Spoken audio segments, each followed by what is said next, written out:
welcome to the Contagion Effect Show with your hosts, Mike Ellick and Eric Mello. What is going on, Eric? How are you today, sir? I am super excited. I am chipper. I am chipper. fresh. I think our moods have evolved from the morning. Dude, it was a hey, listen, I am not an easy person to live with. I don't think either one of us to work with. And I am not as tech savvy as it looks like it. That it looks like I am. I could not focus. So, real quick. Oh, shit. So, my daughter, my beautiful 17-year-old daughter, has this computer, right? She had it. And she gifted it to me. She cleaned it all up for me. Literally cleaned it. Inside and out. She cleaned it up.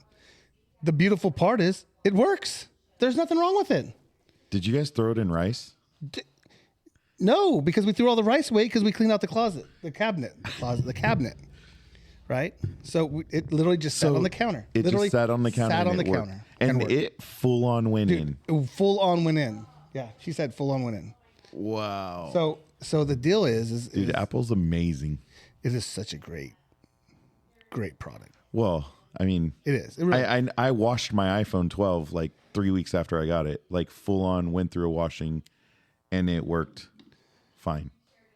So, as I'm like becoming a podcaster, and I'm like, I need information. I need to look things up. I'm not comfortable right this second, but hang on. There we go. We'll wait while Eric gets comfortable. We have to adjust. Okay. There we go. So, I want to feel like I have to look things up. If you have questions asked and I don't know, I don't want to. No, we have to be educated. Right. So when we throw something out there, oh, what's that one brewery or what's that one wine place over there by the blah, blah, blah. Hey, we can figure it out. So we do a little prep work. We get here. Mike's got some things going on. We're trying to get set up for our interview today. And everything's just not clicking, right? The Zoom's not connecting and the phone's not connecting. And we're both literally like, Mike's way more calm. He's asking me a question. I'm like, I don't know, Mike. I can't focus right now, Mike, because I can't get this up and running. I'm not a tech person, so I can't, Anyways, did I hear violins? Did you say Cry Me a River? Is that what I was doing this little thing. So I'm up and running. I've got all function, and I feel good now. We are, like this interview today was awesome. Great.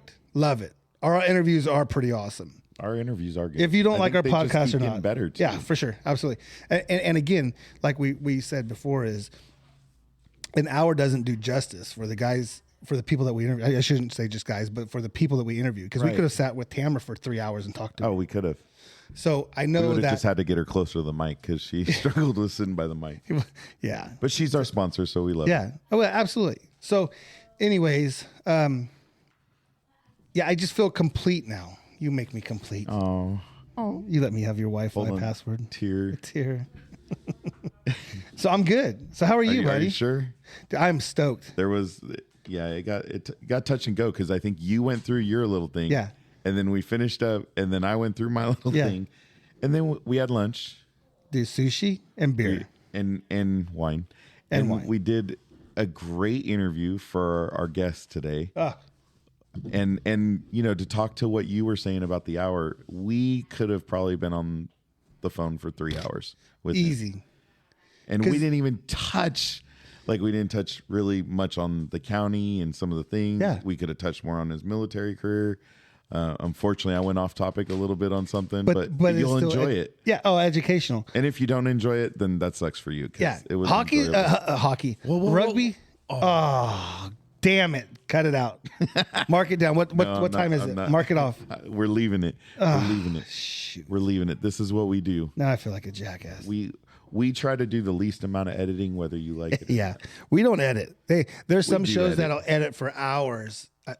Dude, we do some editing. Unfortunately, we don't do much editing. Not much. We don't. We do some. We normalize all the sound quality for sure. Yeah, you can hear me because we can be a little different. Yeah. So dude, Sushi. We had sushi for lunch too. Yes, that's always a good thing. Some Asian kitchen here in Houston. We need to hit them up.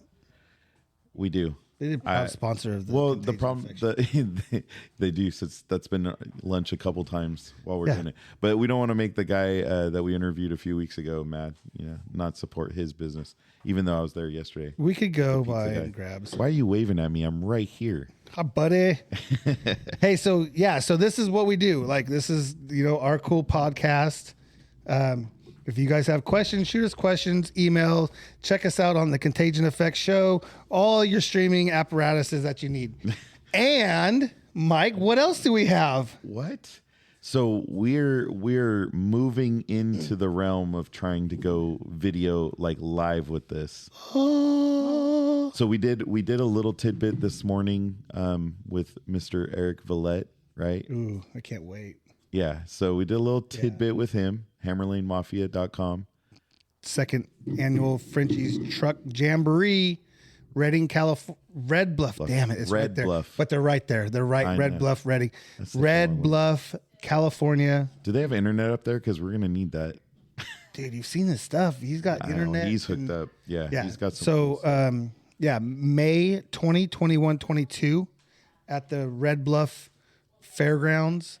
If you have kids that like trucks, if you have kids that don't like trucks, take your kids there because there's going to be trucks, there's going to be tractor pull, there's going to be truck pulls, there's going to be a light show, there's going to be carnival stuff. It's going to be crazy, freaking crazy, off the hook. And I'm not a truck driver, and it looks pretty exciting. Yeah, I mean, if you do anything, go to the truck show at night because all the trucks have their lights on, and I don't want to say they do a parade, but I think they do like a drive-by somewhere. I think they do something like that. Okay. I know last year they had call it a convoy.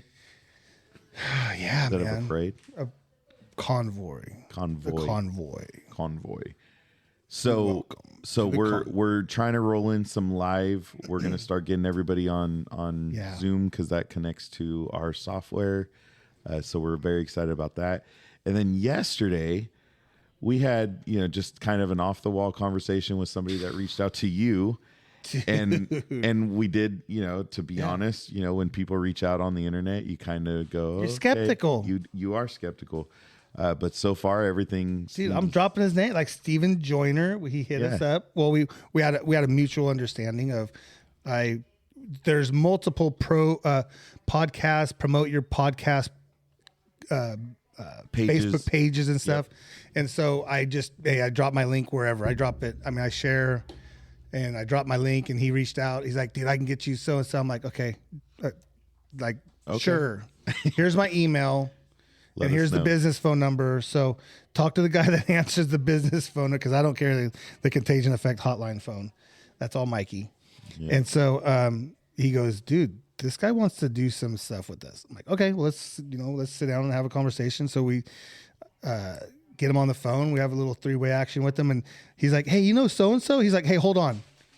2 seconds later, hey, say hi to Larry Hankin. Like, what? Larry Hankin?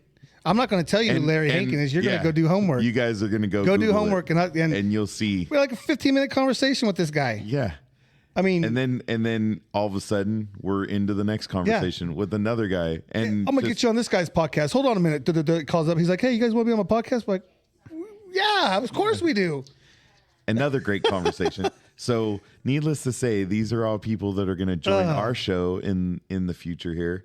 We already have all their contact info, and we'll be looking forward to having them join. And the Larry Hankin, go Google him. Yeah.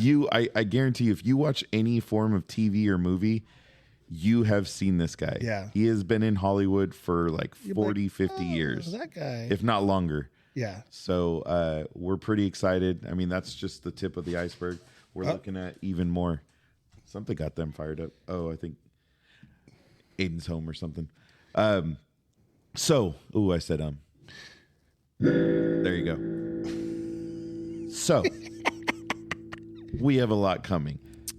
I do want to talk about something else that we started this week. Dun, dun, dun. What do you think it is? Contagion Effect Show. .com. / No, just apparel. .com. You don't even have to /. You got the / off? No, it's just Contagion. Contagion. Type it in right now on your. Let me type it on my fancy ass computer over here. Just type in How do Contagion. you do how do you do the second page right here, huh? The What do you plus mean? button? Yeah, the plus button. That's add our new IT. tab. He's our IT professional. Yeah. How do you do the second page? Let's see. CONTAG. SH. Nope. Show. Contagion Effect Show. Damn it. Couldn't get Contagion Effect. Contagion Effect Show.com. Boom. Right into our store. Boom. You don't even need What? anything else. Look at that. What? Look at you could get that? cases for your phone. And our new Contagion Effect phone, we already got a case that should be here socks? any day. Yeah, we got socks. Look, you got Eric and Mike on your socks. You know what else you Dude, I can want get? the pillow. The pillow looks cool. You know what else you can get? You can get some bike shorts. And my name is right on your butt. Get It's out. actually, if you turn it around, like it's on both sides. That is great. That was kind of fun That's your trying to get butt the picture. That's my face in your butt crack. Oh, that's beautiful. This is what the beauty of this So show here, is check about. this out. So here's a hoodie, right? Here's a Contagion. Multiple colors. Up to 2X on that size. Okay. Yes, I know. We got some bigger boys and girls. But we can go over to the classic. The classic. Look at all the colors. Yeah, look at all the this color. Rainbow. And look at this. A 5X. You could get a pink sweater in a 3X.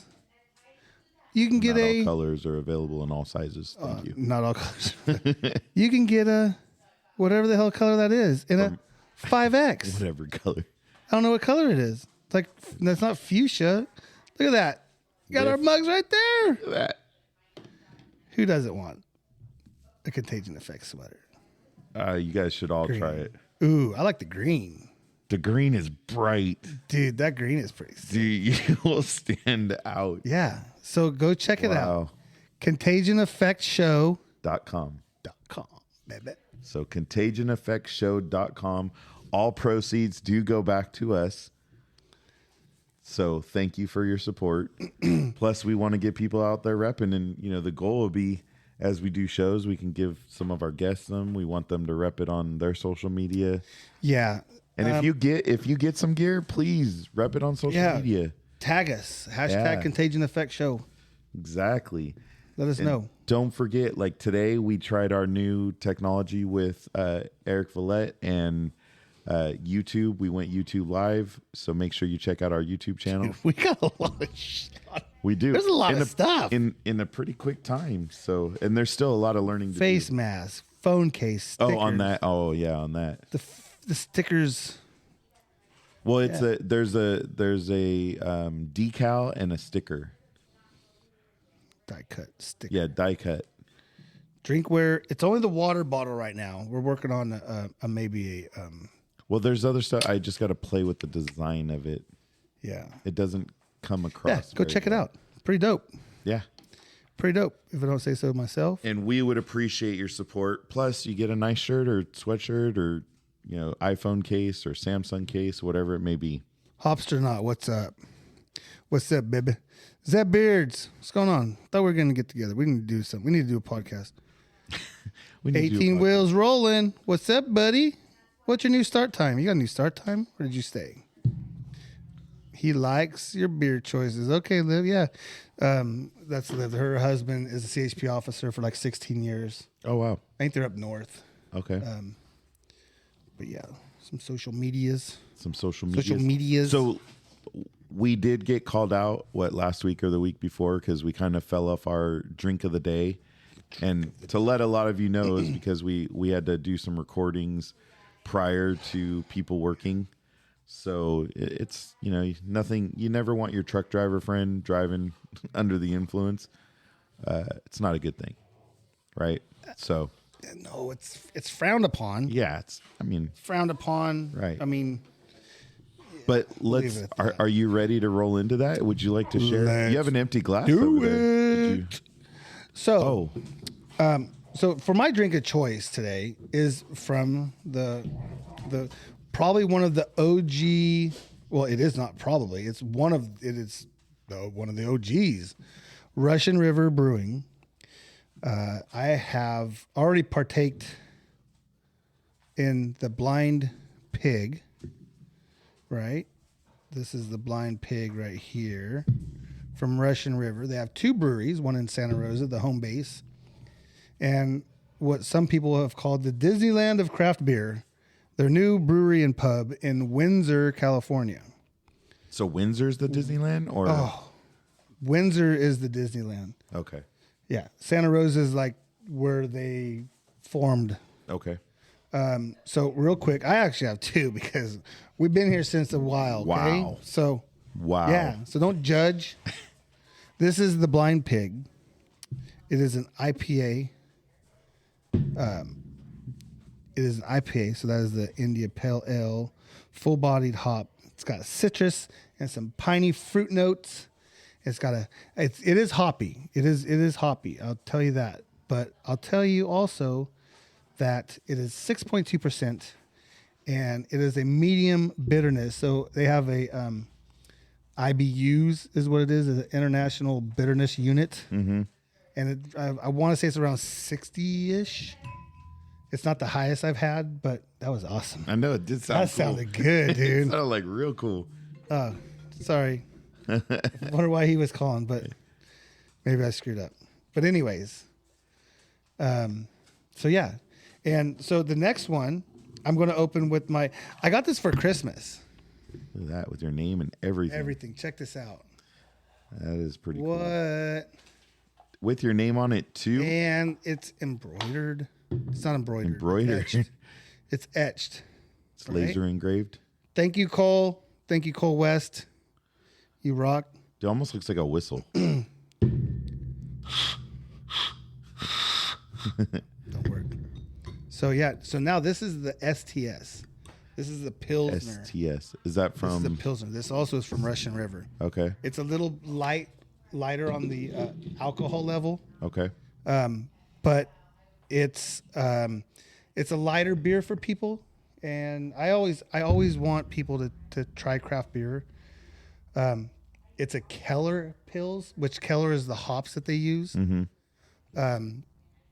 And also STS is actually the Sonoma County Airport call letters.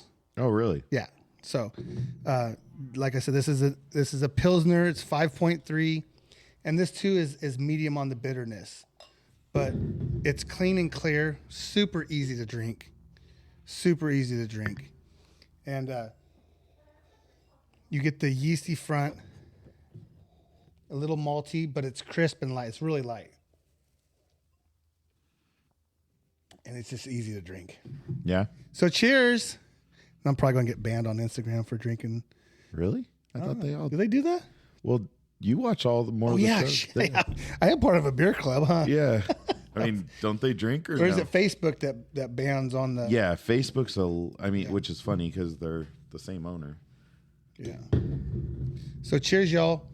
Boom. Hey, Mike. Yes, sir.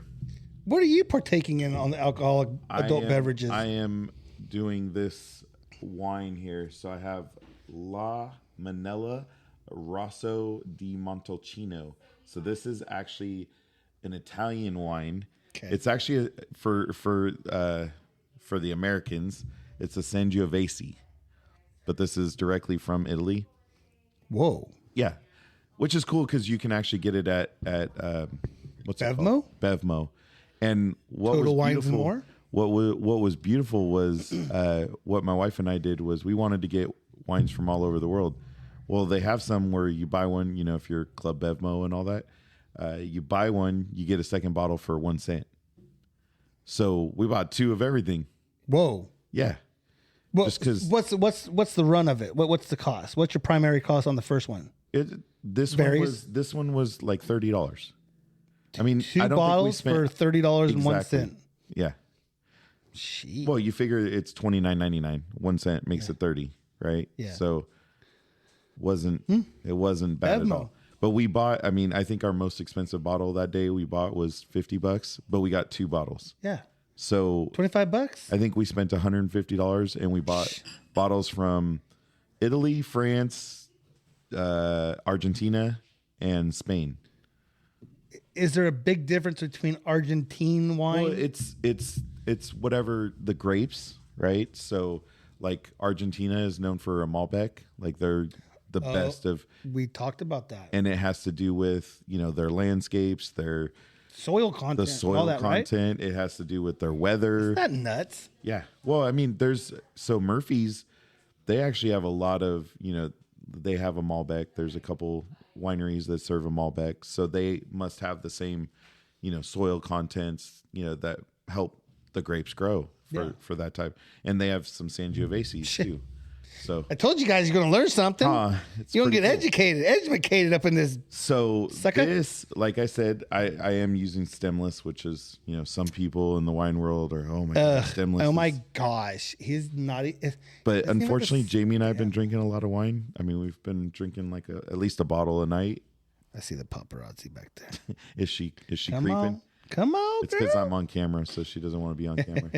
So this wine is kind of a medium-bodied wine. It's actually pretty nice and smooth.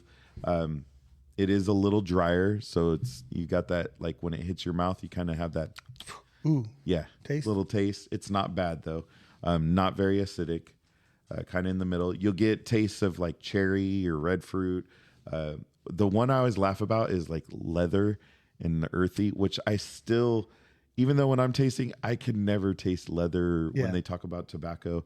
The one that makes me run is coffee. Like if there's anything listed with coffee. You do not. Yeah. I am not. I mean, I've tried. I can't even order water from Starbucks anymore because the cup smells like coffee. It bugs me. It bugs me. And the funny thing is, paparazzi, she has an espresso machine that I bought her for Mother's Day that she uses literally every day. So it's, I'm just not a fan of coffee. But the thing I do love is like the oak vanilla. This one even says it has a little bit of tobacco. Again, not something I pick up, but it's there. Now, beer. So when you're drinking your beer, do you have certain things you want to eat with it? Yeah. I mean, obviously pizza and beer. Pizza and one. I mean, come on. Pizza and beer and wings and beer. Okay. Hands down. You can do that every time, all day long. But there are some beer, like this one you could drink with anything. Tacos, something. This is more like lighter beer. Oh, I thought my Modelo is the only thing that goes with tacos. I'm telling you right now, if you, well, shit, here, take a swig of that. It's not super. This one's a little hoppy because they like to have their hops. They like hops. So it's not horrible. See, it's not. I'm such a little girl when it comes to. Yeah. So But it's not as hoppy as some others I've tried. This one here, you would be like, oh, yeah. But yeah, you can pair. They do some pairings. Okay. Excuse me. I know that Food Fix had a whole dinner. Oh, really? Set up. Where paired. I know Blaker does. They paired up with a local farm, and they did like a table to farm type of thing, and they paired some beers and whatnot. And Dust Bowl, obviously having the restaurant, I mean the Mecca now. You just ask, hey man, what pairs well with this? And I think, if correct me if I'm wrong, somebody, I believe they actually say on their menu they'll have the food and what beer, and then what beer pairs with it. No, you know what Dust Bowl does? I think that, No, they do, because we were there just a couple weeks ago. Yeah, I thought that they did that. So yeah, so they and I still went around it, and I still got a shake. Yeah, no. Yeah, so I was like, I'm gonna do what I want. Yeah, for sure, absolutely. So this guy, Eric's talking about his little 6% alcohol. This has 13.5%, and this is actually on the low end for wine. A lot of the wines, paparazzi and I drink are in the 15s. So this one's a little lighter. Now, what's cool is, I don't know, if people that do drink wine, and labels are a very interesting thing in the wine world, because like France does it a little differently. Italy does it different. And then the US totally does it different. With the label, they have the winery's name, obviously. But most of the time, the biggest name on there is the region that the wine's coming from. So on this one, it's Rosso Di Montalcino. That's actually the region. It's Toscana region, but that Rosso di Montalcino is a region within that. So that makes it very interesting in the fact that, like with California, you have to have the blend. You know, in the U.S., you have to have the blend and then where it's from. So, like sometimes you'll see Napa Valley or Russian River. You know, has a lot of wineries as well. They can even claim California, but I think that's the most. I don't know how to put it. That's probably the least amount of not being specific they can do. I don't know where my English is going there, but I know what I meant. That's all that matters. Right.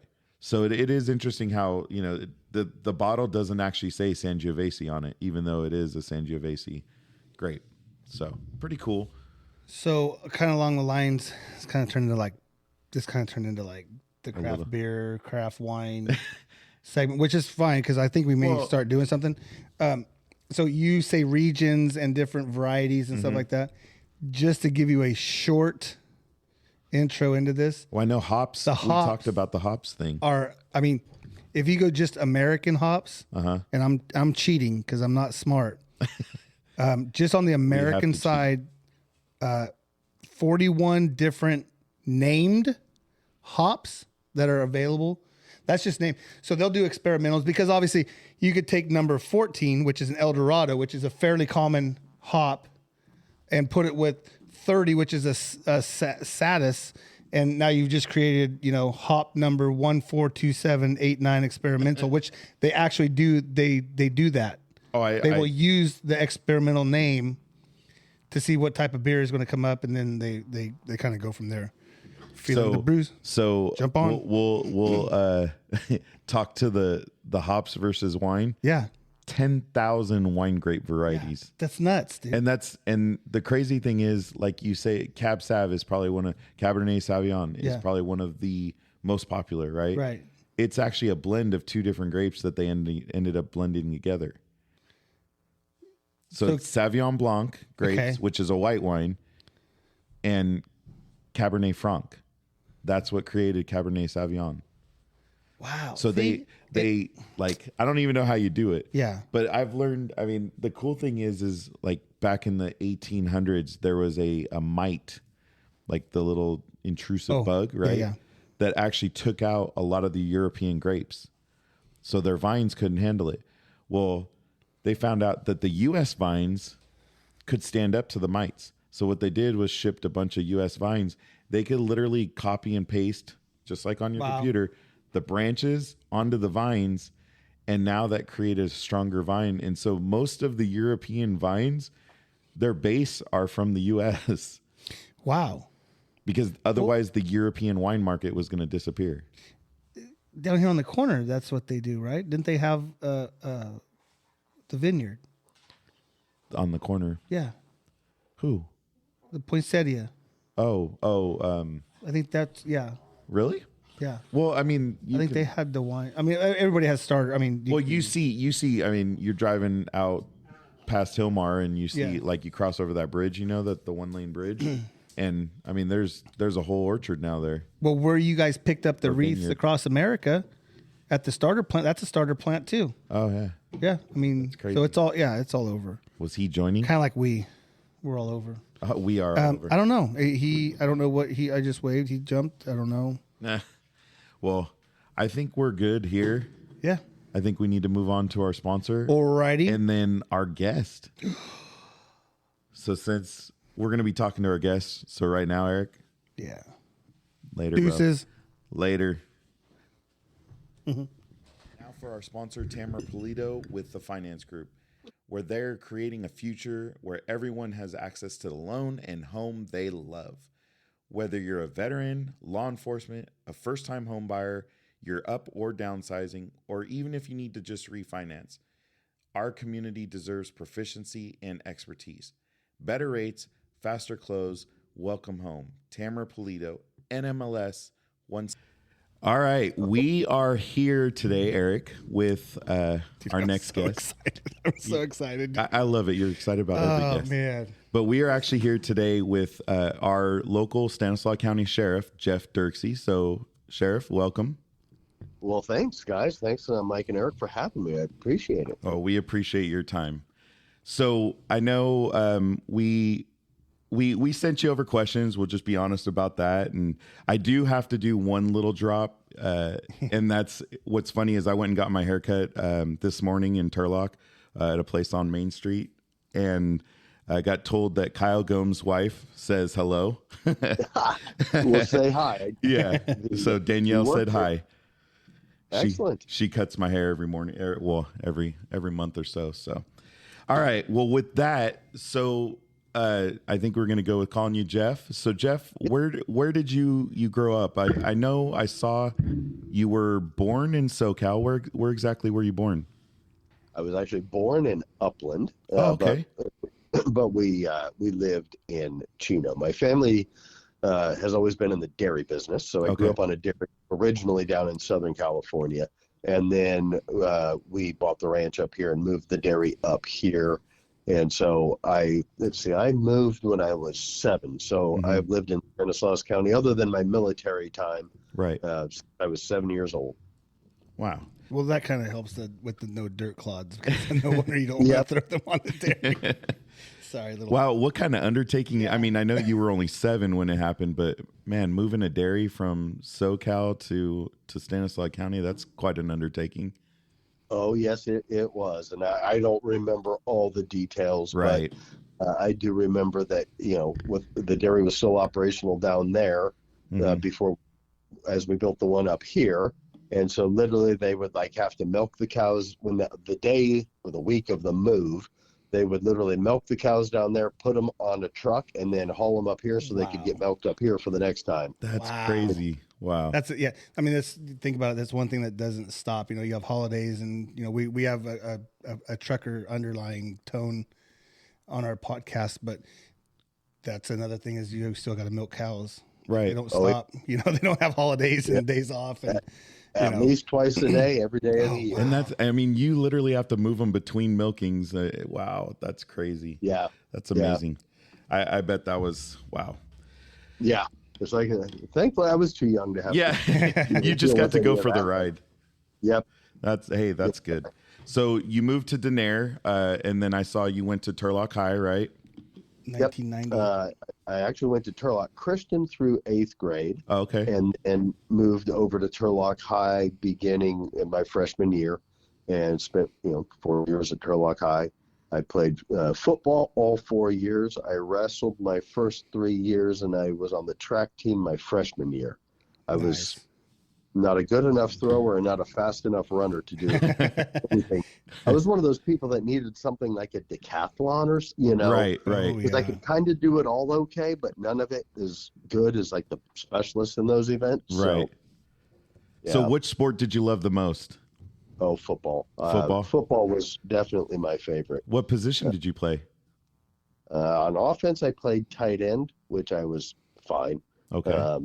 And on defense, I played linebacker, both inside and outside. Oh, wow. And that is definitely what I prefer. Yeah, I have a couple sons that played football here in Houston, so not as big as Turlock, but I had linebackers, linemen, and I have a lineman now that's a junior. So, outstanding. We're a huge football family. Yep. No, that's why I ask. Yeah, my son kind of did the same thing. Grew up in Denair and then went to Turlock High. He played virtually all the same positions as I did. Oh, wow. And when did he graduate? He graduated 3 years ago. Okay, 19. so he went to school at Garrett Fountain. Yes. Okay. Yep. He and Garrett were the two outside linebackers. Okay. Yep, they played together. Yeah, I just saw Garrett the other night. He's getting excited. They're actually, San Diego State's moving him inside a little more, so they're trying to get him to gain some weight. Yeah. He's pretty excited about it. Yeah, good for him. Oh yeah, yep. It's awesome to see local kids succeeding. We love that. Yeah. Jake, my son, played the right side outside. Mm-hmm. He played inside before that. But their senior year, Jake was, I think, the right side and Garrett was the left side, or vice versa. I don't remember anymore.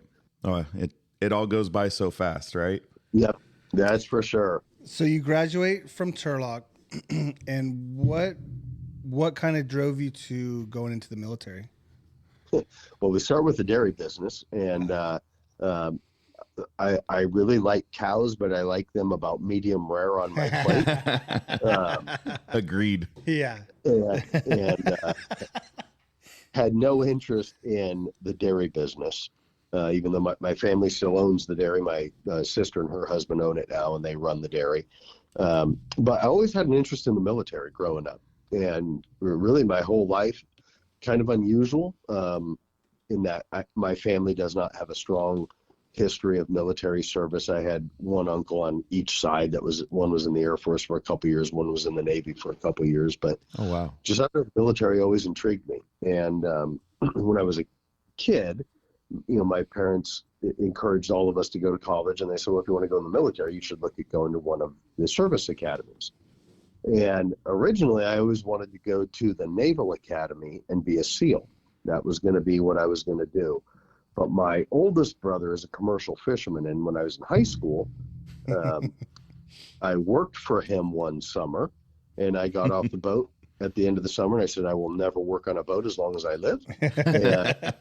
And, so kind of switched to, I wanted to go to West Point and ultimately go be an Army Ranger and all that. And so that's what I did. I changed and graduated from high school in 90, went to West Point that summer. A month to the day before Saddam Hussein invaded Kuwait. Because I started 2nd, he invaded August 2nd.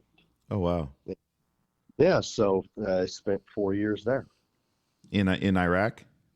No, at West Point. At West Point, yeah, sorry. Yep. I did go to Iraq, but that was later. Okay. Now, what do you feel was your greatest success at West Point? What do you think, going through that process? You're talking one of the most prestigious leadership training programs in the world.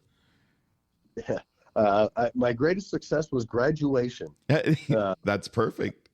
Yeah, I always tell people that I majored in graduation. Academically, it's very rigorous. It's functionally at the level of, I guess, Stanford or a Harvard or one of the other Ivy League schools. Right. It is academically very rigorous, and then on top of that, you have all of the military. And then you have to play sports while you're there, not necessarily intercollegiate. Mm-hmm. They have both intercollegiate, they have club level, and then they have just intramural level. I played rugby there for my first 2 years. And then, right in the alley here. It's a lot of fun. You're gonna get me. You're gonna get me going because we had the pleasure of watching. He's now 21. He's going to UC Irvine. And his freshman year, he played rugby. So, we don't have any rugby in this area, right? So you don't see it. So and he played for UC Irvine. And we got to go watch. I don't know if you pay attention to rugby in college sports much now that you're not doing it, but Cal is, they win like every year. They're huge. They're fast. I mean, they just do everything perfectly. Every scrum is perfect. I mean, it's amazing to watch. And we got a little worried because we were in a tournament with them. Luckily, we played UCLA, and they only beat us by one try. But we watched Cal just dominate UCLA. Oh, I can believe it. Then when I played, Army, Air Force, and Cal were all the 3 top rugby schools in the country at the time. Right. And so it was always kind of this vying for who's going to be, number one. And at least while I played, it was never us. It was always sadly either Air Force or Berkeley. But it was fun. And it's interesting because my son goes to West Point now. He's a sophomore. Oh, wow. All right. Recruited for the track team as a thrower and did that his first year. And for a variety of reasons, didn't care for it there. And he actually just made the Army rugby team, which is now a D1. It's not club. When I was there, it was a club sport. Right. Now it's a full-on D1 intercollegiate team. Wow, and that's awesome. No, that's crazy. Yeah. Literally like 3 weeks ago, he tried out and made the team, and so it's season's starting. Season's starting here. Yeah, I miss it. What's that? I said I miss it. COVID kind of destroyed because his first year was 18, 19, because he's a year ahead of Garrett and your son, I believe. And then COVID just kind of destroyed their season from there, because their season started in about March, and I think that's when it fell apart. And Yeah. They lost a lot of their international players because of COVID, so the team dissolved. And yeah, what position did you play in rugby? I was the hooker. Okay, that's what my son played, was hooker. Okay. So you threw the ball in and all that, Yep. right? Yep. I was the smallest guy. I weighed about 190. I was the smallest guy in the scrum by like 20, 25 pounds and probably 3 or 4 inches, and had never played before.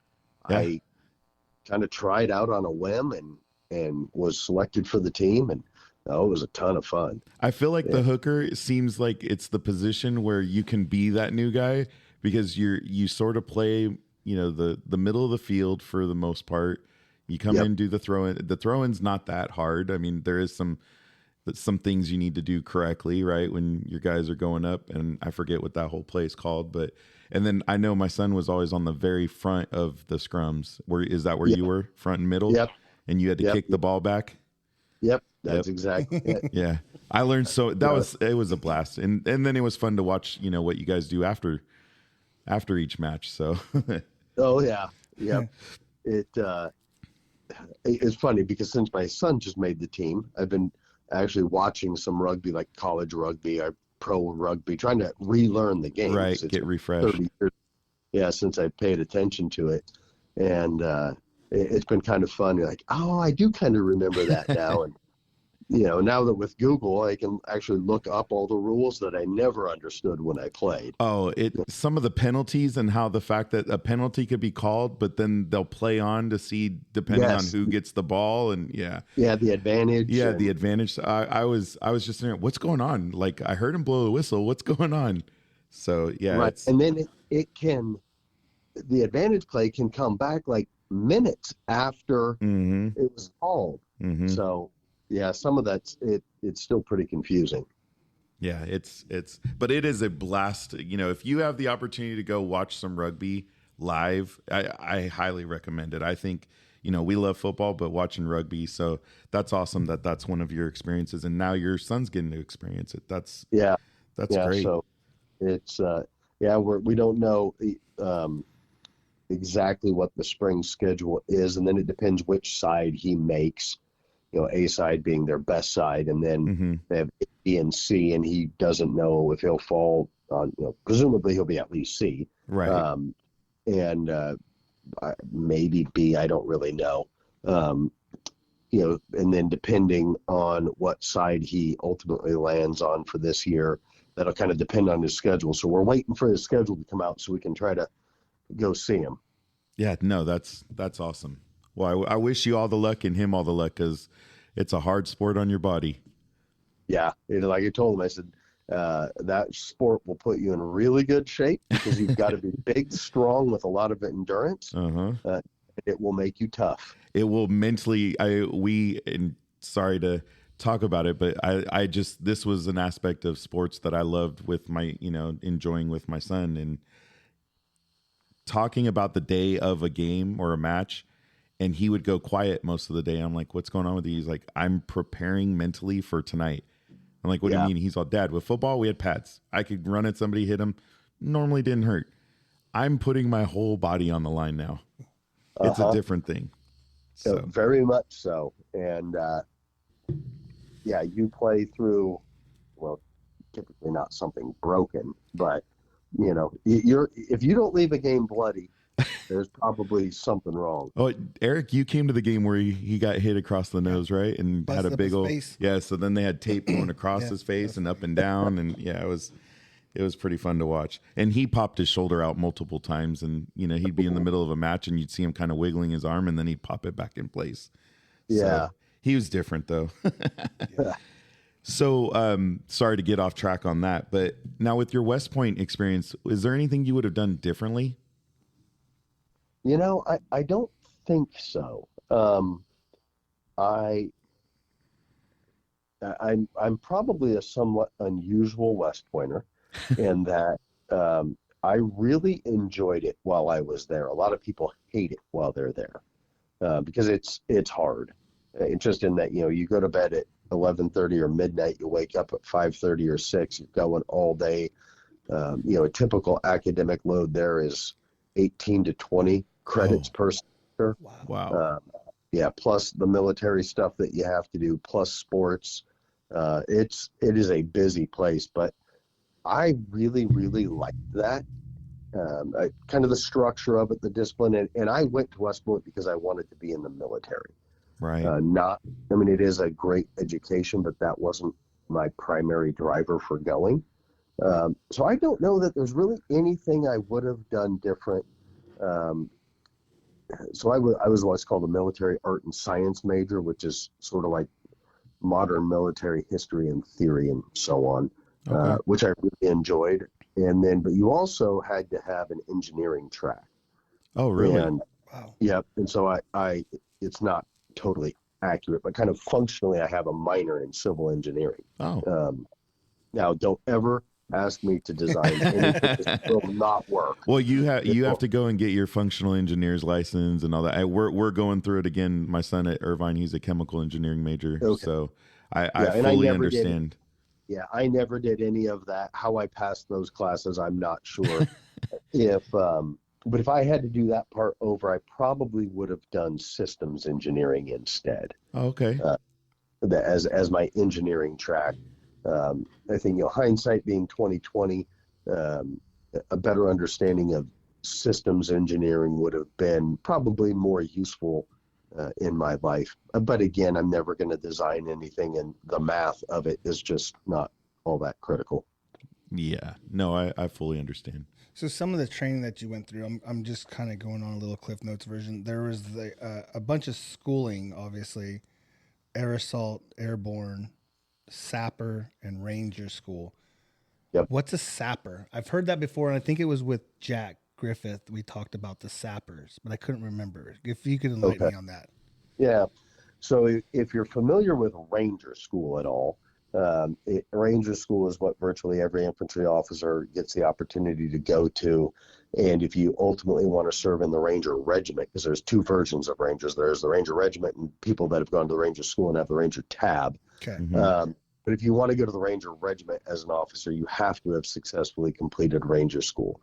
Ranger school is, at the time, it was 72 days. There were 4 phases to it. It's extremely physically demanding. It's one of those things where it's an hour or 2 at night of sleep, 2 meals a day in the winter. You're moving all day and so on. And it's patrolling and combat tactics and so on. That's ranger school. Sapper school is functionally the same. Well, let me back up. Ranger school is not exclusive to the infantry, but it is focused almost solely on the infantry units. Sapper school is very similar to ranger school, but it's shorter. It's 4 weeks long. I think technically 30 days, but so 4 weeks long, and it is it's a school for combat engineers to teach them all of the combat tactics and the patrolling. Gotcha. But they also have a kind of a strong emphasis on the use of explosives and demolitions to create obstacles, destroy a bridge, something like that. Okay. And so I got the opportunity as a cadet actually to go to sapper school. And I often tell people, ranger school is far better known, and it is harder because it's twice as long, which makes it harder. You just suck twice as long. But sapper school, I learned more in sapper school than any other military school that I've been to. It was my first, what I kind of call my first hard school. And I will tell you, it really prepared me ultimately for ranger school. Right. Yeah, there's a kid, local kid, Coach Wolfley, Chris Wolfley's son, Logan, who is a Pittman graduate. He went through ranger school, and I remember seeing Chris's updates of, well, there's no communication, and pray for him. And he'd get past this step, and he'd get a phone call. Okay, I'm still here. And then a couple weeks later, he'd get a phone. I'm still here. He's like, okay, you're halfway. And then it was just ironic to see, the process of going through that and.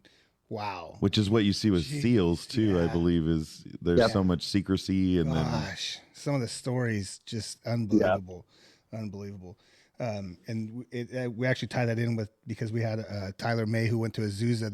He met up with Logan there, and so the local kid kind of doing right and following in some footsteps that you kind of set. Because let's face it, if I'm looking at my notes here, man, it seems to me that you set yourself up. You knew what you wanted to do in life, and you wanted to reach that goal. I mean, I always think of being a sheriff as like, I mean, that's the top dog. Like, that's the top dog in the county. Right. You know, and much respect. I mean, I'm not trying to downplay it, but I mean, well, and you have another title too now, right? Director of Emergency Services. Yeah. And it's interesting because law enforcement was not something that was ever on my radar. Oh, really? That's so interesting. That is very interesting. Yeah, that was like our next question. Yeah. Well, so I spent, after I graduated from West Point, I spent about 5.5 years in the military the first time. Mm-hmm. And I served in the 101st Airborne Division. I was in the Ranger Regiment, and which was just, special operations unit, great experience. Loved all of that. But then ultimately, for a couple of different reasons, decided to get out of the military, which was not what I had planned on doing. When I left home in 1990, I kind of left home assuming I would have a full career in the military. But then ultimately got out. At the time, my father had been diagnosed with cancer, and my two daughters were born. They really didn't know my parents because we lived elsewhere. Right. So we kind of made the decision we're going to come home.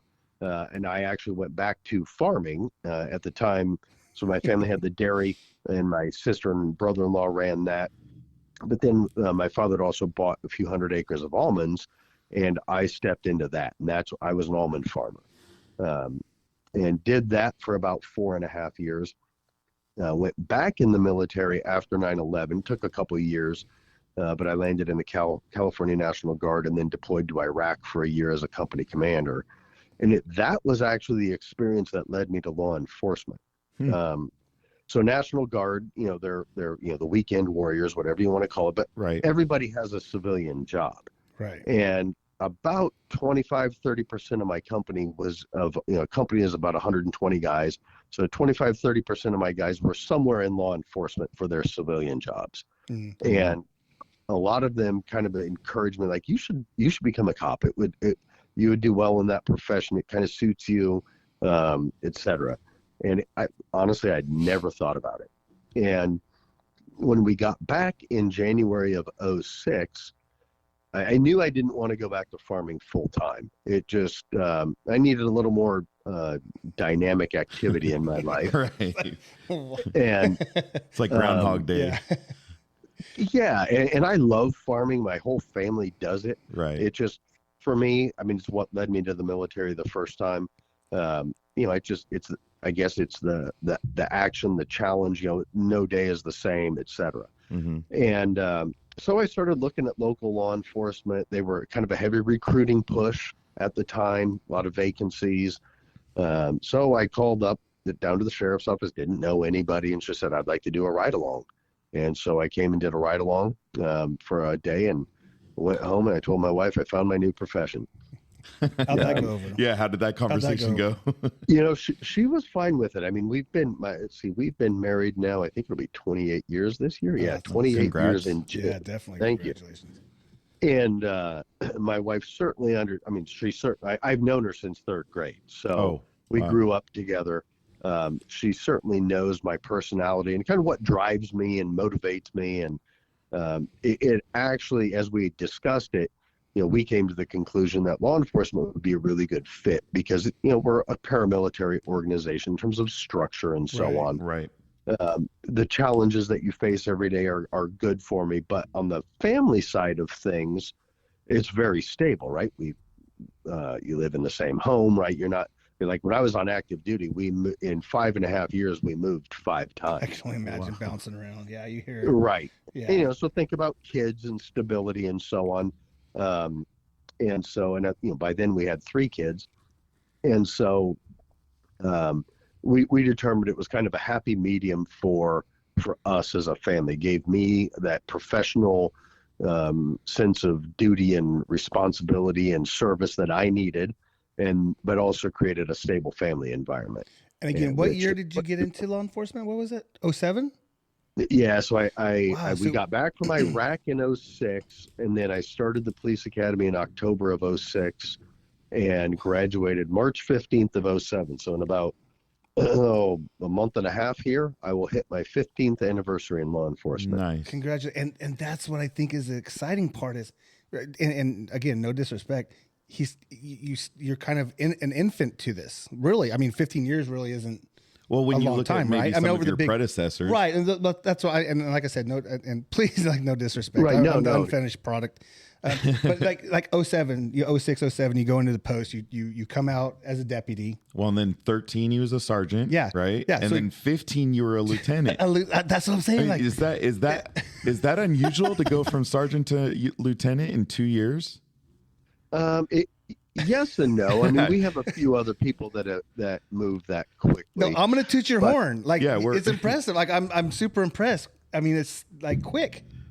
Well, yeah, it is. But what I would say to that too, though, is that if you think about my upbringing as an adult, right? West Point, arguably the premier leadership institute in the world, Right. And then, as a platoon leader, I led 3 different platoons in the Army. I commanded a company in Iraq. I ran my own business for 4.5 years, in the farming world. Yeah. And so with that, from that, moving into the leadership role at the sheriff's office, as a sergeant and then as a lieutenant, I had a lot of prior leadership time. Right. So being a leader was It was second nature almost. comfortable for me, Yeah. I guess. Yeah. So basically, I had to learn the profession, as far as being out on the street and how to do the job. But once that is dialed in, then taking those leadership roles was it was comfortable for me because I'd always been in charge of people. And then also in 2015, not only becoming a lieutenant, he's also the chief of police of Patterson. Right. One of probably the fastest growing communities in our county. Well, and it's I mean, interesting the way it's growing. Oh, I mean, it's definitely the suburb of the Bay Area as far as just in the trucking aspect and seeing what type of companies have came in. I mean, you've got the warehouses. you've got top 500 companies that have moved in and changed that whole aspect of Patterson. Yeah, very much so. And that was a unique opportunity. I'd actually worked in Patterson as a deputy, and when the captain told me that position was going to come open, it was kind of simultaneous about the time I promoted to lieutenant. He was like, "You ought to think about putting in for it." I'm like, "Okay." As it turned out, I was the only applicant. So by But you're the default, I best got one, the job. I would like to think so. But, not by default. Patterson was such a great community to work in, and it was nice to be out there because just in terms of our 4 contract cities, from a staffing standpoint, it's the biggest and most well-funded. And it gave me a lot of opportunity as a chief to try new things because we had the people, we had the resources to be able to do some stuff. And, now as I'm the sheriff, it was just a great way for me, because the job is very similar in that, right, you're the police chief and you work with the city manager, like the county CEO, you work with the city council, like the board of supervisors. Just a great experience for taking that next step ultimately and becoming sheriff. Mayor. What's the next step after it? Is it? Is that? Well, What do would be you the next have step? more is politics becoming your thing, or are you happy in just law enforcement? Oh no, I am totally happy as the sheriff. I actually do not like politics that much. Neither do I. So it's I actually I realize I'm a politician. I prefer the title elected official. Right. It's just there's a lot of part of the politics and getting elected that are great because it gets you out into the community. You get to meet some great people. We have a great community in our county. Yeah. That part I really enjoy. Kind of I guess what I'll call the political games aspect of it has no intrigue or appeal to me. I tend to be a pretty blunt spoken. You know, I pride myself, and I can go to a Republican group or a Democrat group, and I will give the exact same answer to the question. Yeah. Because, you know, it's just kind of how I am. And I think that is missing in a lot of our politics now. But 100% agreed. Yeah. I have zero interest in any other political position. I love you. I was watching a YouTube video of another interview you did, and the topic of the smash and grab and those things happening. And I loved your response, because there was no negativity going to where, you know, let's be real, where it should go. But you addressed how you're addressing it with the county and how you guys are going to look at it. You know, obviously Modesto, Turlock, the police departments there deal with it. But for Patterson and Riverbank and Waterford and Houston are the other two contracted? Yes. Patterson, Yep. Patterson, Riverbank, Houston, and Waterford. Yep. Are the contracted cities. Yeah, 4. Yeah, and I'm not smash and grab front. Riverbank is probably the one where we would most likely see it, right? Because they have the type of stores in Riverbank that would be targeted. Right. None of our other contract cities have those type of stores, at least that have been targeted, you know, in the past 6 months or so. Right. Well, and I know, I mean, you see on Facebook, you see, like, I think Ulta and Turlock a couple months ago had, you know, some young ladies that just started grabbing stuff and running out, and of course people are filming. And then I noticed my wife was there last night, and now they have a security guard inside the store at the door. So yeah, and I think it's sad that we have to do that, but it is. But I loved the way you answered it. You answered it honestly. You answered it like in saying that, hey, we're just not going to deal with it either. We're not going to accept it. Yeah, and we won't. Most definitely will not. Yeah, if you want to do that kind of stuff here, we will chase you, arrest you. You know, you will go to jail if we can catch you. In getting the communities together and reaching out and basically kind of massaging everybody, there's a couple programs that I'm kind of interested in. There's a mentor program that can you speak on that at all, about the mentorship that, I mean, the young, trying to recruit kids, or I shouldn't say kids, young adults. Well, I have a 16-year-old that's actually looking at law enforcement. I was just right going to say, Cammie is like, she straight up said, because she sees her aunt is a sergeant, and then, you know, her mom and her sister work at the jail too. So she's like, kind of feels like she's missing out. Yeah. And we get to hear about what happens and what goes on. And you know, for me, my sister-in-law is a role model of just epic proportions. She's done everything. She's on the dive team. She works for transport. She does, you know, a bunch of scheduling and stuff like that. But she sees that, and Cammie's like, looks up to her. So there was a program that she was talking about. Can you expand on the mentorship program that Stanislaus County does? We have a couple. The first would be the Explorer program. And that starts it's designed for kids. I'll be 50 here in a week or so. So it's designed for kids. Behind you. We're right behind you. 16 to 21. Okay. And, you know, it's a volunteer thing, but they go through a background. They get a uniform. They get a badge. But they're volunteers, and they do a lot for the department. Like if we have functions, say at the fair, they may work at the fair and help out by doing various things. They do ride-alongs with deputies, either out on the streets or in the jail. They don't really ride in the jail, but you get the picture. Yeah. Mm-hmm. You know, they can go participate there, and it's an opportunity for them to learn about the profession and start getting exposed to the profession. And you know, it's a 5-year window. They actually age out when they turn 21.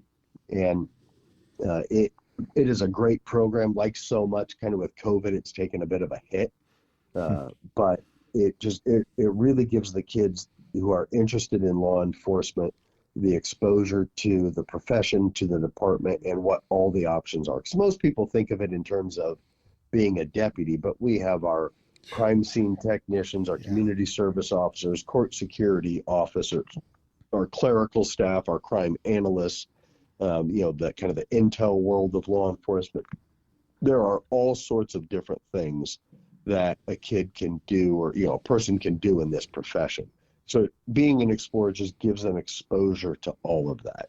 And then the second program that we started back in 2014 is a deputy sheriff intern program. And that starts, it originally targeted kids 18 to 21. We've since expanded it upward, allowed some older folks, and I'll explain why in a minute. But what we found with the explorers is that if kids started at 18, usually after 2 or 3 years in the program, they kind of started to get bored. They'd kind of seen what there was to see and kind of needed that next step or that next challenge. And that usually coincided with they got out of high school, but we couldn't actually hire them until they were 21. Right. And so with the intern program, what we did is we designed it to where we could actually hire a kid at 18, and they'll go through all of our various training and they become a deputy. We start them in the jail, and they work, we call it deputy sheriff intern, and they'll work with our custodial staff, our jail staff. They go through all the same training. The only caveat is they can never work alone. So they always, even once they are fully trained, they always have to work with another deputy. Now, there are a couple of assignments we don't let them work in for various reasons, but they get paid. Starting pay is around $19 an hour, no benefit. Wow. Yeah, I mean, it's a pretty good entry-level job. Yeah. And then there's kind of 3 steps to it. So the first step is they work with our jail staff. And then the next step, we can send them to the police academy, the same police academy that I went to, that everybody else goes to. So they can get paid while they're there?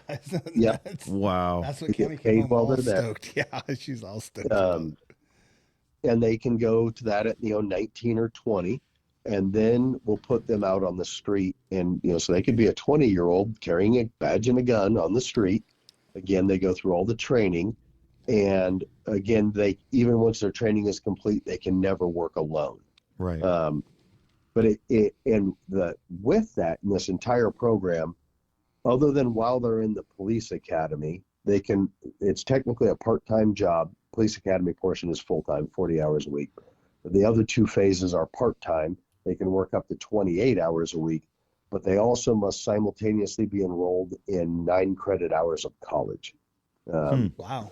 When we designed the program, it was designed for kids graduating from high school to get kind of full on-the-job training in the profession, to include the police academy, but also by the time they turned 21, when we could actually hire them, that they would have an associate's degree.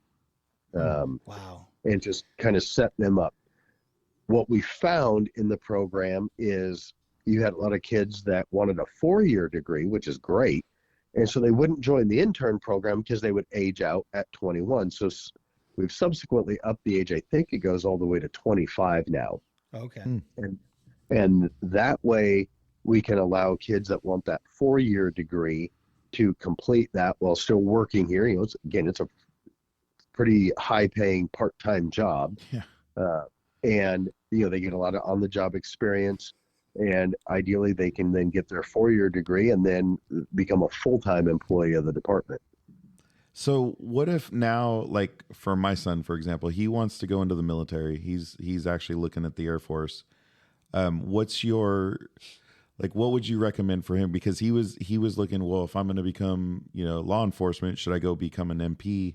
And even when we were talking to the naval advisor, he's all, I don't know that all law enforcement organizations are excited about getting MPs, because there's very different training, obviously going from the military world to the civilian law enforcement world. What would you recommend, for him? Does he just go do something he loves? With the Air Force, they can kind of pick their job, or should he go the MP route? I would say do whatever it is that he wants to do. Okay. So like my undersheriff was an Air Force vet.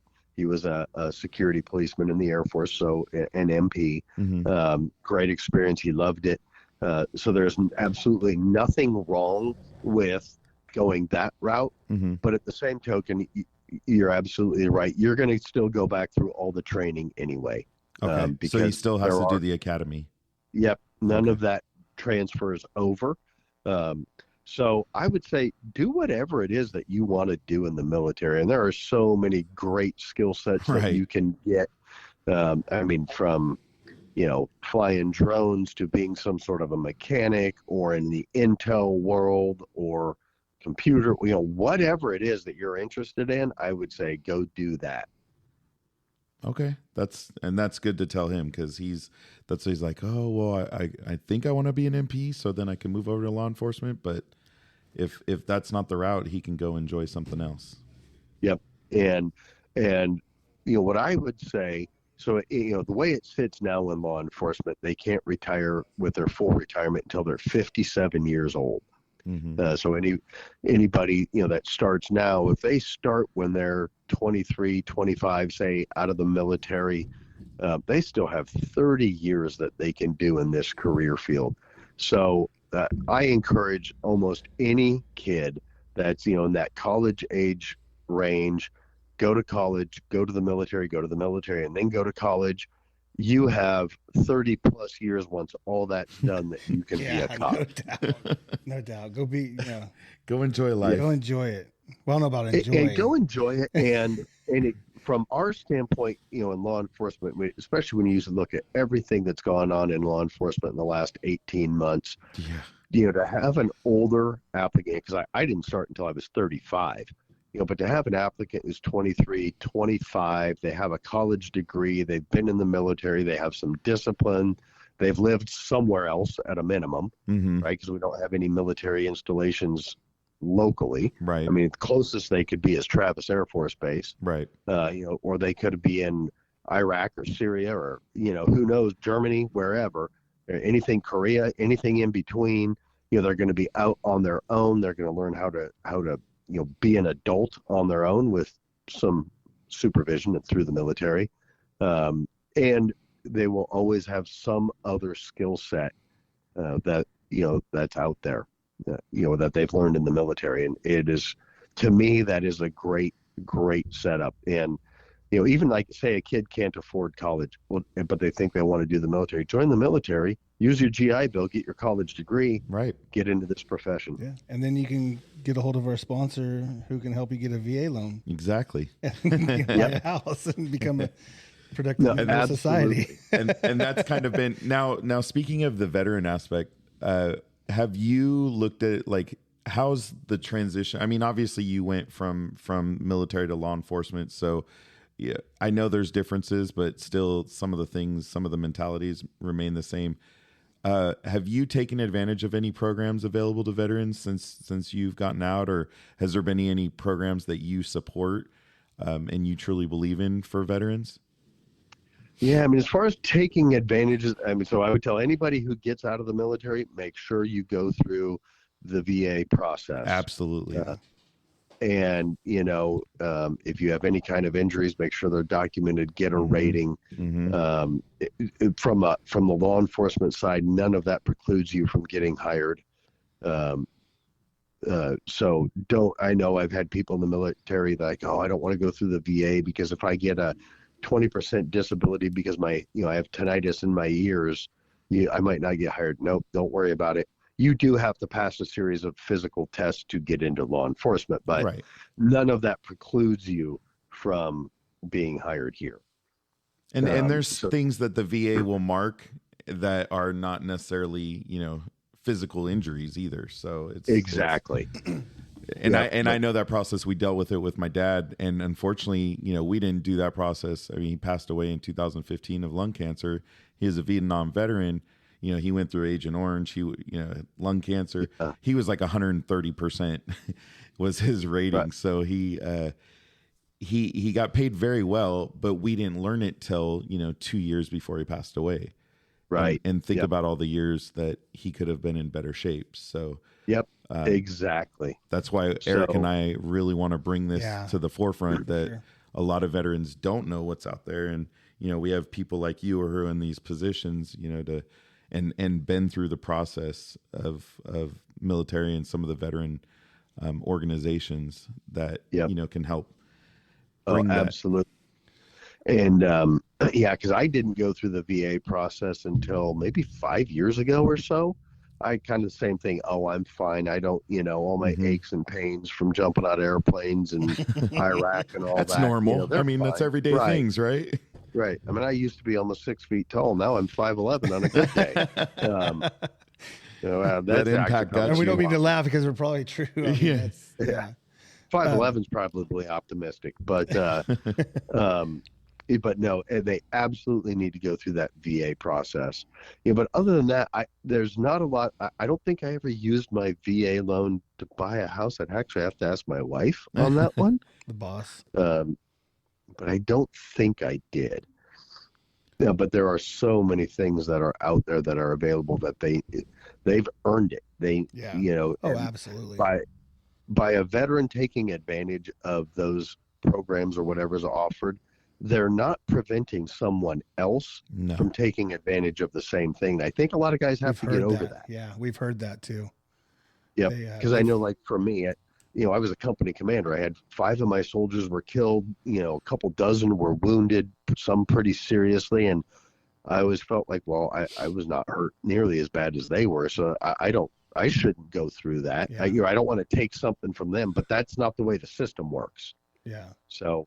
No, we actually had a gentleman on a couple weeks ago he works for the Seahawks. He's their community engagement manager. And what's funny is not funny, but he was injured abroad in, believe Afghanistan. An IED blew up right under a bridge they were crossing. Yeah. And did some major damage to his leg. Well, after he got out of Walter Reed, his first stop was actually in Houston. He went from Walter Reed to Houston, and it was because he found a program that actually got him a house, and they said, "Hey, we got a house in this little town. Do you want it?" And he's like, "Well, yeah, sure." So he ended up in Houston. We met him, and now he's up in Seattle, and he's doing major things for the Seahawks. And yeah, that's awesome. It was awesome. Yeah, it was a great. Dino Grays is just a solid guy. Absolutely. Real quick, I kind of want to segue. With having 500,000 residents in Stanislaus County, you basically have 4,500 employees. You have 27 different departments that you have to lead. What's the drive? Like, what keeps you going? Well, the county has 4,500. right. At the sheriff's office, we have right You're at looking about at the 800. county overall. Yeah, county sheriff. Yeah, but the sheriff doesn't run all those. Well, no, but still, he's involved in it. He's involved in it. Yeah, Yeah, oh, that's yeah. what I'm saying. When I say the big cheese, he's to me. No, and this may You're be the because- man. right? And it may be because I'm from a small town. I mean, I went to Downey, grew up there, and then I moved out when I was 20 something years old. I've always lived in the county, right? Mm-hmm. So when I hear county, like I don't think of the city of Modesto is in the county, but Right. the sheriff is the man. Like he can go wherever he wants to do or needs to go. And I mean, who's the police department called most of the time whenever there's an issue? What is I it? mean- What is it, Sheriff? It's the bear goes everywhere, right? I saw Bear that goes another, everywhere. Yeah. I saw that in Yeah. another interview. So since you guys corrected me, then since you don't really do anything around here, so what's no? But again, no disrespect. I'm just saying, having such a broad range of entities that you have to work with, what keeps you going? Like, what excites you? Yeah, the simplest answer to that is the people. And it's kind of two sides of the same coin, but one is the community itself.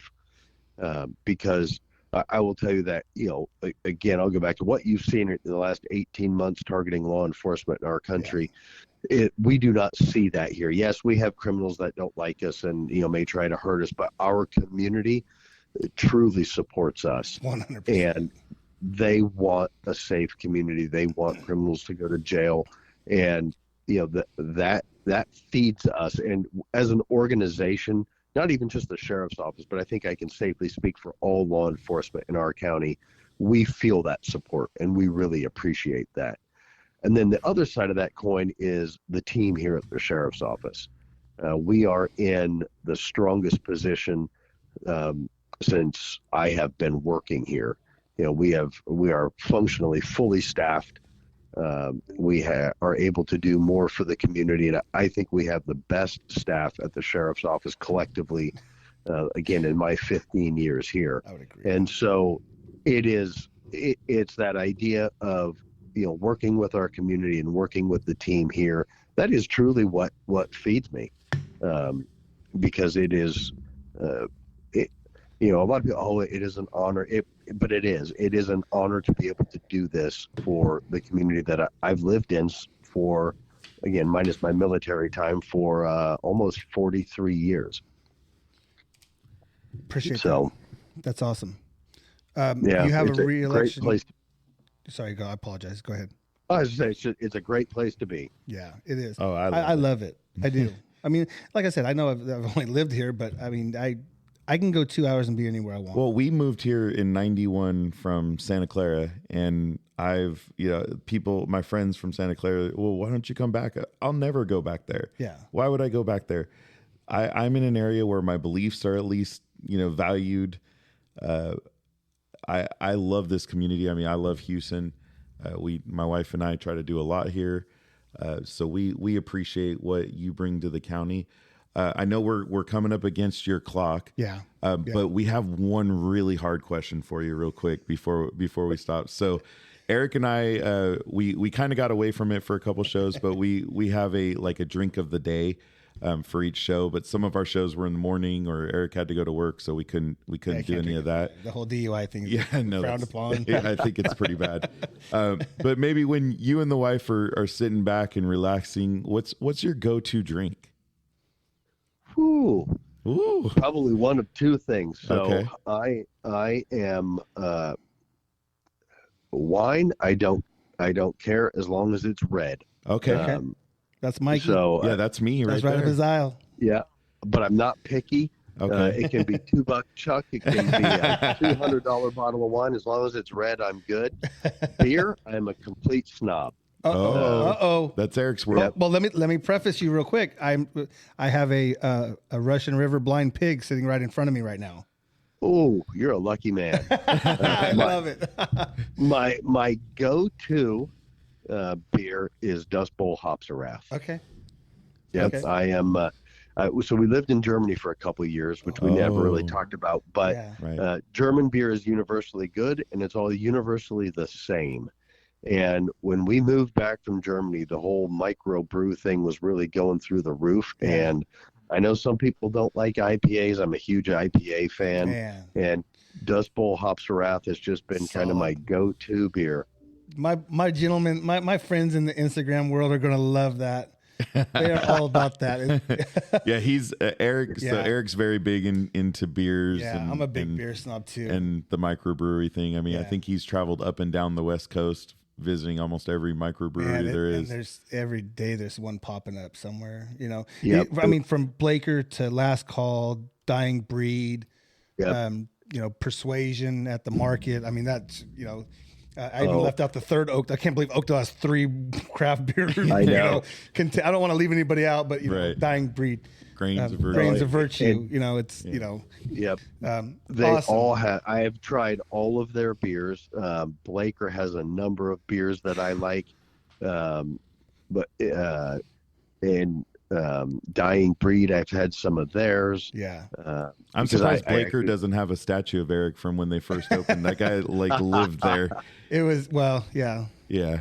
So the Yep. wine thing is your wife into the beer, or is she more the wine drinker? Or She kind of drinks whatever. okay. Yeah, I would say if my wife really had the choice, she would probably prefer a cocktail over Okay. anything else. Okay. Midori A sour. whiskey sour. Whiskey sour. There you go. I You was got- close, you man. were I'm close. telling you. I'm telling you. See, when it comes to wine, I am a little snot. Even though we came across a bottle of Bogle Cab Sav that was actually really good, and I think it was like less than $10. We'll have to go meet at Cuts one day and have some. I'll bring a good bottle of Justin. I have a reservation next Friday, actually. I can Well, expand it to I am 6 if open. you guys are available. Next Friday, I cannot. Okay. Actually, We'll have to actually get my together. yep, it's the night before my birthday. Oh, Oh. well, happy birthday. Yes, happy That's birthday. awesome. Thank you. Yep, the big half-century mark. There you go. All right. Well, we appreciate you coming on today, and we want to get you off timely so you can get to your other engagements. So, Sheriff Dirkse, we appreciate your time, and So that was a great conversation. I wish we Yeah. had longer. I think that's Yeah, what our whole, anytime, guys. our whole Mike, problem Eric, is I appreciate it. we could go on for hours. Yeah, we can talk forever. Oh, yeah. And we Yeah. haven't even actually talked much about tariffing, so No. give me a call. We'll set up another one. Okay. Awesome. And Appreciate it. we're gonna probably do video next time. We're working our way into that aspect. Perfect. All right. I'd be happy to. I can stream all sorts of stuff. So Oh, we're good. Perfect. Oh, look at you. Dang. All right. Education Well, paying I off. have an IT department. Oh, They Oh, pay shoot, cheater. that's right. them. Yeah. Cheater. I am the IT Yeah. department here. Right. Poor Mikey. Hey, thanks again. We Yes, appreciate it, thank you Sheriff so Dirkse. much. Bye, guys. Thank you. Yeah, Bye. thank you. Have a great one. You too. All right. 655776. Again, that's Tamara Polito, and her phone number is 209-204-3795. Again, 209-204-3795.